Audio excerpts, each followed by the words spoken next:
A graça e a paz de Jesus a todos vocês. Eu sou o pastor Sérgio Alves, pastor da Primeira Igreja Batista em Arcos, e esse é o nosso momento de reflexão e oração na palavra do Senhor. O texto de hoje encontra-se no livro dos Salmos, Salmo de número 9, versos 9 e 10. O Senhor é refúgio para os oprimidos, uma torre segura na hora da adversidade.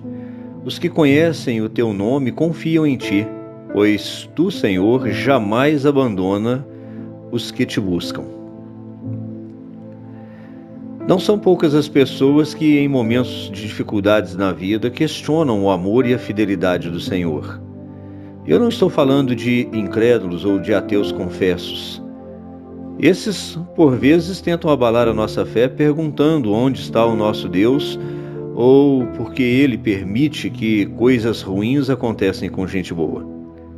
Eu estou falando de momentos em que, por causa de acontecimentos ruins da vida, nós mesmos questionamos ao Senhor e duvidamos da sua fidelidade e do seu grande amor para conosco. Os momentos ruins da vida podem abalar a nossa fé e, se tivermos uma compreensão equivocada do Deus da Bíblia Sagrada, reagiremos muito mal às circunstâncias ruins da vida. Diga-se de passagem, o Deus da Bíblia Sagrada não se parece com o mesmo Deus que tem sido apresentado e crido por muitos. Deus não é um Deus permissivo que, em nome da paz e do amor, permite tudo, ou faz vistas grossas quanto ao pecado da humanidade. Deus também não é um Deus vingativo e que tem prazer em anotar os nossos pecados e falhas só para nos punir depois. Deus também não é um Deus de barganha, um Deus de negociatas que aceita subornos em troca de favores especiais. Ele também não é um Deus insensível ou irresponsável que criou o universo e os seres e toda a espécie e os abandonou à própria sorte. Não.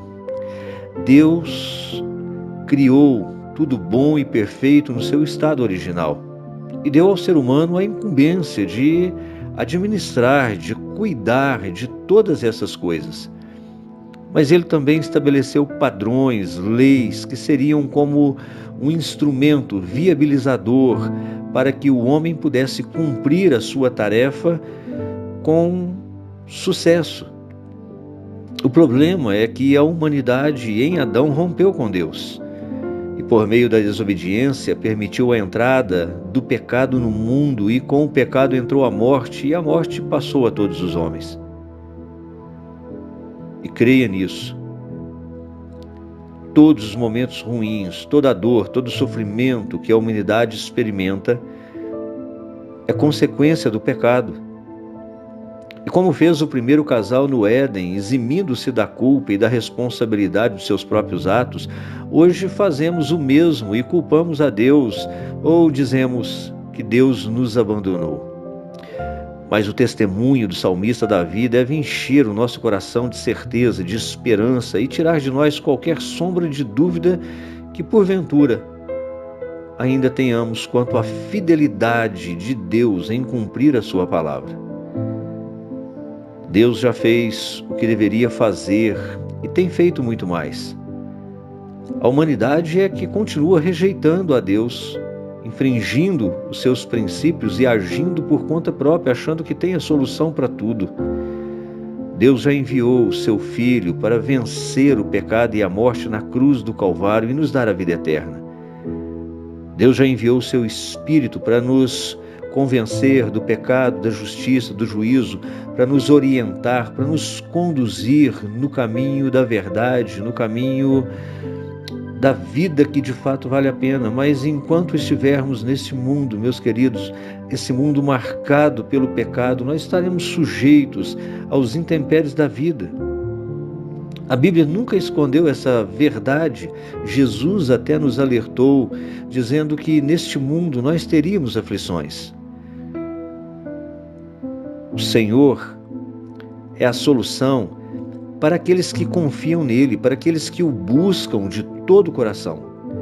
É isso que o salmista disse: o Senhor é refúgio para os oprimidos, uma torre segura na hora da adversidade. Os que conhecem o seu nome confiam nele, e ele jamais abandona aqueles que o buscam. Nós precisamos crer nisso. E assim como o salmista e tantos outros homens e mulheres testemunham da bondade, da fidelidade, da proteção e do cuidado de Deus, eu e você também podemos testemunhar dessas verdades, porque Deus provou o seu amor por nós na cruz do Calvário. Ele nos deu o seu Espírito para nos guiar na verdade. Ele nos deu a sua palavra que nos exorta, nos conforta e nos ensina o caminho em que nós devemos andar. Ele tem sido sim o nosso refúgio, a nossa fortaleza na hora da angústia. É Ele quem nos dá força para superarmos. É Ele que nos dá resiliência. Mas é preciso confiarmos, é preciso buscarmos, é preciso confiar nele para que nós possamos experimentar o seu amor e a sua graça imensurável. Creia no Senhor. Creia, porque Ele jamais abandona os seus. Vamos orar? Querido Deus e eterno Pai, louvado e glorificado seja o Teu santo nome. Nós Te louvamos, ó Deus querido, na beleza da Tua santidade. Te louvamos, ó Deus, por tudo quanto o Senhor já fez e por tudo quanto o Senhor ainda fará por nós.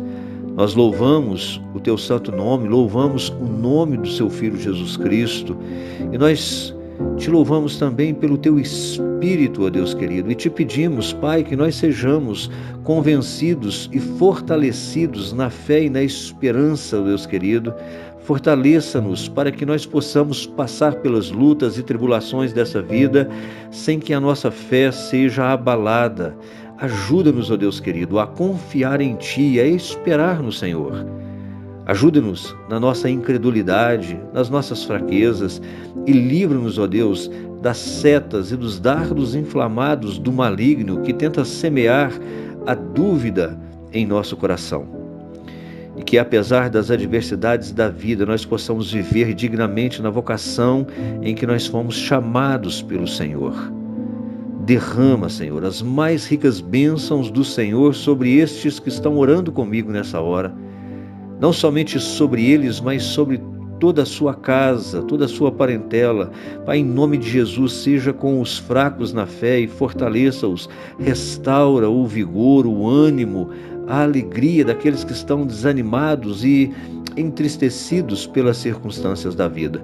Cura, Senhor, os enfermos, liberta os cativos, ó Pai. Salva os que estão perdidos, sem rumo nessa vida. Pai, nós oramos assim, meu Deus, e oramos em nome do Seu Filho Jesus Cristo, nosso Senhor e nosso Salvador. Amém. Amém.